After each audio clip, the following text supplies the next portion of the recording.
तो इसरो चेयरमैन के आज के ऐलान के बाद कुछ ऐसा लग रहा है कि अंतरिक्ष में जल्द ही नए रिकॉर्ड बनने वाले हैं। अब तक दुनिया के 3 देशों ने अपने रॉकेट की मदद से अपना अंतरिक्ष यात्री स्पेस में भेजा है। इससे जुड़ी कुछ और अहम जानकारी आप तक पहुंचाते हैं। सोवियत संघ ने अप्रैल 1961 में अंतरिक्ष में पहला इंसान भेजा था।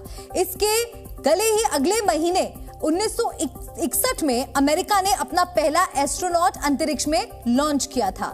इसके 47 साल के बाद सितंबर 2008 में चीन ने अपना पहला अंतरिक्ष यात्री भेजा और अब भारत की तरफ से अंतरिक्ष में पहला इंसान भेजने की तैयारी चल रही है। इसी तरह के संकेत भी मिल रहे हैं।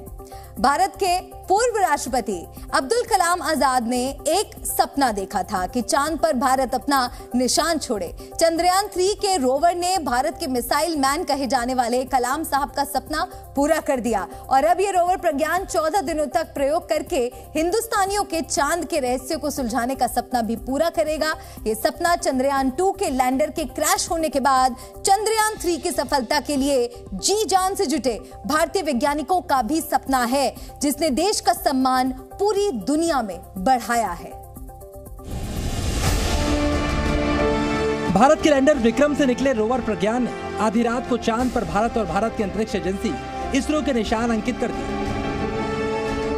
इस ऐतिहासिक और वैज्ञानिक घटना के साथ चंद्रमा के दक्षिणी ध्रुव पर पहुंचने वाले पहले देश के तौर पर भारत की विक्षाप पृथ्वी के इकलौते प्राकृतिक उपग्रह पर हमेशा के लिए पड़ चुकी है। ये रोवर का चंद्रमा पर पहला एक्शन था, लेकिन अब रोवर अगले 14 दिनों तक क्या करेगा? चांद में जिस जगह पर लैंडर उतरा उस जगह की खासियत क्या है? लैंडर से निकला रोवर प्रज्ञान जो जानकारियां इकट्ठी कर रहा है वो कब तक सामने आएंगी? एक एक करके हम आपके सारे सवालों के जवाब देंगे। सबसे पहले समझिए, जिस जगह पर लैंडर विक्रम ने चांद की जमीन को छुआ उसका चुनाव क्यों किया गया? इसरो चीफ ने जी न्यूज को बताया कि रोवर प्रज्ञान की बैटरी चार्ज होने के लिए जिस धूप की सबसे ज्यादा जरूरत है वो इस इलाके में अगले 14 दिन तक प्रचुर मात्रा में मौजूद रहेगी। We have chosen it because that this is a very good location as far as sunlight is concerned. There are no shadows. In the next 14 days, that area will not be shadowed by any hills or mountains across which the sun moves. So it gets into shadow, then temperature will drop very deep and we need to put heaters. Too much energy will be spent. Chandrayaan 3 के lander Vikram की सफल landing के 4 घंटे से ज्यादा वक्त तक rover प्रज्ञान को बाहर नहीं निकाला गया। इसकी भी खास वजह है।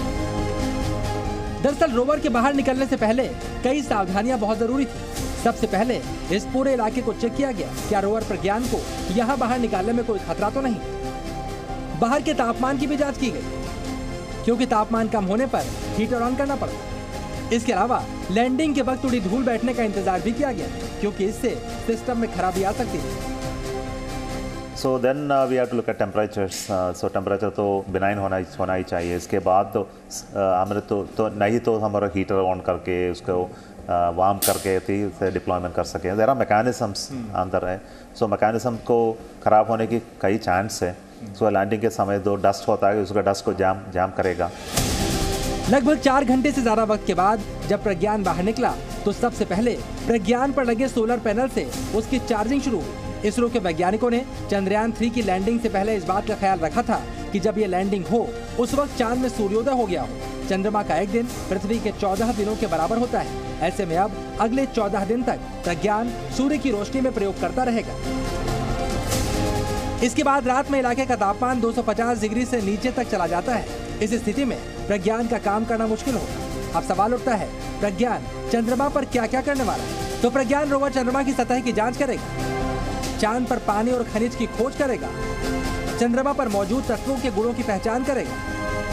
इसके अलावा प्रज्ञान रासायनिक तत्वों और सामग्रियों की पहचान भी करेगा। चंद्रमा की मिट्टी और चट्टानों में मौजूद रासायनिक यौगिकों का पता लगाएगा।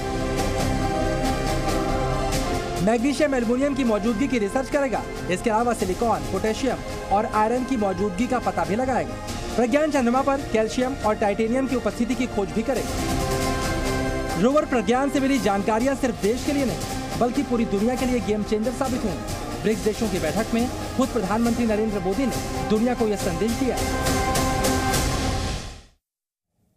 और चलिए अब आपको बताते हैं किस तरह रोवर प्रज्ञान ने पूर्व राष्ट्रपति अब्दुल कलाम का सपना पूरा किया है। कहानी है 2008 में, जब भारत अपना पहला चंद्रयान मिशन भेज रहा था। चंद्रयान 1 में पहले सिर्फ ऑर्बिटर को भेजा जाना था। तब कलाम साहब की तत्कालीन इसरो चीफ से मुलाकात हुई तो उन्होंने कहा, यह कैसे मालूम चलेगा कि भारत ने यह मिशन भेजा है। उन्होंने कहा, चांद पर भारत का निशान छोड़े जाना जरूरी है। उनकी सलाह पर ही चंद्रयान 1 का डिजाइन बदला गया और इस मिशन में मून इंपैक्ट प्रोब जोड़ा गया। इस तरह मून इंपैक्ट प्रोब चांद पर पहुंचा और पहुंची पहली भारतीय वस्तु बनी, लेकिन इसने चांद पर निशान नहीं छोड़ा। इसके बाद 2019 में चंद्रयान 2 की क्रैश लैंडिंग से भी कलाम का सपना अधूरा ही रह गया। अब चंद्रयान 3 के रोवर ने चांद पर निशान बनाया और डॉक्टर कलाम का सपना पूरा किया। Zee News.